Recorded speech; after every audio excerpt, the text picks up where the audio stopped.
കേരളത്തിൽ ഉടനടി ഉപതെരഞ്ഞെടുപ്പ് നടക്കാൻ പോകുന്ന നിയോജക മണ്ഡലമാണ് നിലമ്പൂർ. നമുക്കറിയാം, UDFന് കഴിഞ്ഞ ഏതാനും ഉപതെരഞ്ഞെടുപ്പുകളിൽ കിട്ടിയിരിക്കുന്ന വെയിറ്റേജ് വളരെ വലുതാണ്. കഴിഞ്ഞ ഉപതെരഞ്ഞെടുപ്പിൽ പാലക്കാട് ബൈ ഇലക്ഷനിൽ രാഹുൽ മാങ്കൂട്ടം റെക്കോർഡ് ഭൂരിപക്ഷത്തോടു കൂടിയാണ് UDFന് വേണ്ടി ആ സീറ്റ് നിലനിർത്തിയത്. ഷാഫി പറമ്പിൽ വടകര ലോക്സഭാ സീറ്റിലേക്ക് മത്സരിച്ച് റെക്കോർഡ് ഭൂരിപക്ഷത്തോടു കൂടി ജയിച്ചപ്പോൾ ഒഴിവന്ന പാലക്കാട് UDF പിടിച്ചെടുക്കുമോ എന്ന വലിയ സംശയം പല കോണുകളിൽ ഉയർന്നു. എന്നാൽ പൂർണ്ണമായും ആത്മവിശ്വാസത്തോടു കൂടി ഇറങ്ങിയ രാഹുൽ മാങ്കൂട്ടത്തെ ട്രോളി ബാഗ് ഉൾപ്പെടെ നിരവധിയായ കള്ളക്കേസുകൾ കെട്ടിച്ചമച്ച് അദ്ദേഹത്തിനെ നാറ്റിക്കാൻ LDF പരമാവധി ശ്രമിച്ചിട്ടും ഏതെല്ലാം നാറിയ കളികൾ കളിച്ചിട്ടും പിണറായി വിജയൻ്റെ CPIMന് ഒരു രീതിയിലും അവിടെ വെയിറ്റേജ് നേടിയെടുക്കാൻ കഴിഞ്ഞില്ല. പാലക്കാടുള്ള എല്ലാ സമസ്ത മേഖലയിലും നഗരസഭയടക്കം പിരായിരിയിലും കണ്ണാടിയിലും മാത്തൂരും എല്ലാ പഞ്ചായത്തുകളിലും UDF റെക്കോർഡ് ലീഡാണ് നേടിയെടുത്തത്. നിലമ്പൂരും അത്തരത്തിലേക്ക് ഉപതെരഞ്ഞെടുപ്പിലേക്ക് വഴിവെക്കുകയാണ്. UDFൻ്റെ സ്ഥാനാർത്ഥിയായി K മുരളീധരൻ തന്നെയായിരിക്കും വരുന്നതെന്ന് ഏറെക്കുറെ ഉറപ്പിച്ചു കഴിഞ്ഞിരിക്കുകയാണ്. നിലമ്പൂരിൽ CPIMന് വേണ്ടി മാറ്റുരയ്ക്കാൻ പോകുന്നത് M സ്വരാജ് തന്നെയായിരിക്കുമെന്ന് ഏറെക്കുറെ ഉറപ്പിച്ചു കഴിഞ്ഞിരിക്കുകയാണ്.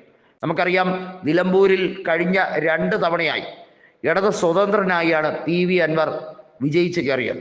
2016 നിയമസഭാ തെരഞ്ഞെടുപ്പിൽ ആര്യാടൻ ഷൗക്കത്തിനെയാണ് PV അൻവർ 11,000-ലധികം വോട്ടുകൾക്ക് പരാജയപ്പെടുത്തി നിയമസഭയിലേക്ക് എത്തിയത്. PV അൻവറിന് നിലമ്പൂരിലും അതുപോലെ ഏറനാടുമായി കുറച്ചധികം അനുയായികൾ ഉണ്ട്. അദ്ദേഹത്തിന് വോട്ട് ഷെയറുമുണ്ട്.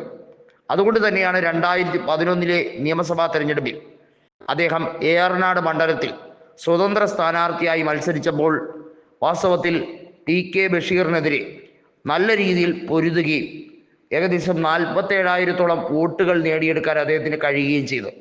എന്നാൽ പിന്നീട് 2016 CPIM സ്വതന്ത്രനായി നിലമ്പൂരിലേക്ക് PV അൻവറിനെ കൊണ്ടുവന്നതും ആ സീറ്റ് ഇടതുപക്ഷം പിടിച്ചെടുക്കുകയും ചെയ്തു.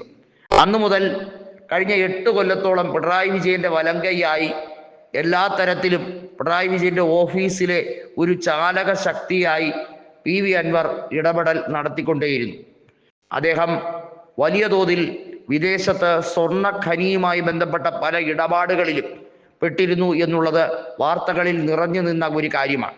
എന്നാൽ കഴിഞ്ഞ ഏറെക്കാലമായി പിണറായി വിജയനെതിരെയും മുഖ്യമന്ത്രിയുടെ ഓഫീസിലെ പ്രധാനപ്പെട്ട നേതാക്കൾക്കെതിരെയും തുരുതുരെയുള്ള വിമർശനം വലിയ തോതിൽ ഉന്നയിച്ചു കൊണ്ടിരുന്നു.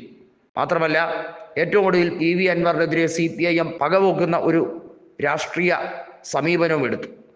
ഫോറസ്റ്റ് ഓഫീസ് അടിച്ചു തകർത്തതുമായി ബന്ധപ്പെട്ട് നിലമ്പൂരിൽ ആ വിഷയത്തിൽ അദ്ദേഹത്തിനെ അറസ്റ്റ് ചെയ്തുകൊണ്ട് വലിയ രാഷ്ട്രീയ നാടകമാണ് കേരളത്തിൽ അരങ്ങേറിയത്.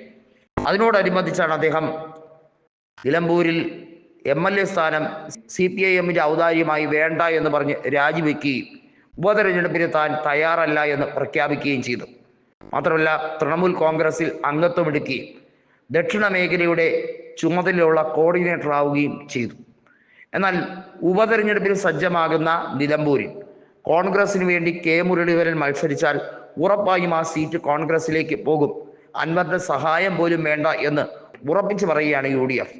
കാത്തിരുന്ന് കാണേണ്ടതാണെങ്കിൽ പോലും ഏറ്റവും നിർണായകമാകുന്ന ഒരു നിയമസഭാ തെരഞ്ഞെടുപ്പ് തന്നെയാണ് നിലമ്പൂരിൽ നടക്കാൻ പോകുന്നത്.